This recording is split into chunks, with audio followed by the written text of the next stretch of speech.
कविता आमालाई फोन गरौँ न त कविता आमालाई फोन गरौँ न त आमा हैन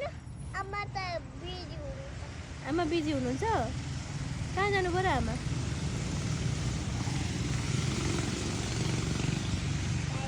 साइकल आयो मोटरसाइकल आयो बुरुम बुरुम गरेर मोटरसाइकल आयो बुरुम बुरुम गरेर ए अनि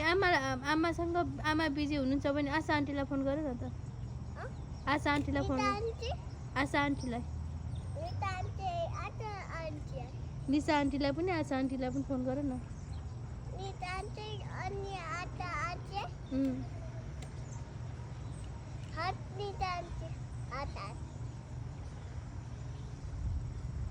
अब आशा आन्टीलाई फोन गर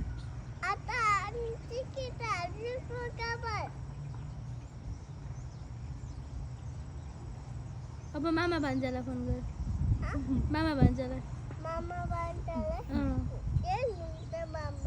कहाँ मामा भान्जालाई के भान्जालाई मामालाई हो अनि गङ्गा आन्टीलाई फोन गर न त फेरि सुनिन के मैले भाइ बहिनी सन्चै छन् भनेको सुनिन गङ्गा आन्टी दर्शन भाइ बहिनी सन्चै छन् भन गङ्गा आन्टी दर्शन भाइ बहिनी सन्चै छन् भन नभन्ने अङ्कललाई फोन गर त्यसो भए गङ्गा आन्टीको अङ्कललाई अङ्कल बिजी हुनुहुन्छ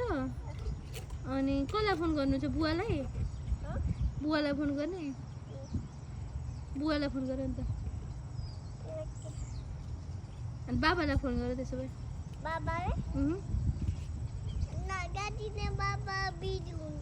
कहाँ बिजी हुनुहुन्छ र बाबा कहाँ जानुभयो र काम कहाँ हो र बाबाको हो र ए विनिता दिदीलाई फोन गर न त हाम्रो विनिता दिदी के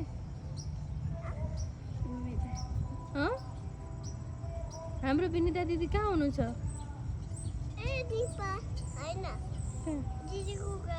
ए अनि फोन गर्न पर्यो नि त अब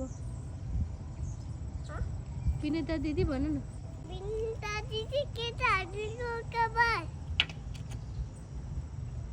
के भन्नुभयो फोनमा के भन्नुभयो विनिता दिदीले विनिता हजुर कहिले आउनुहुन्छ सोध त फोनमा हो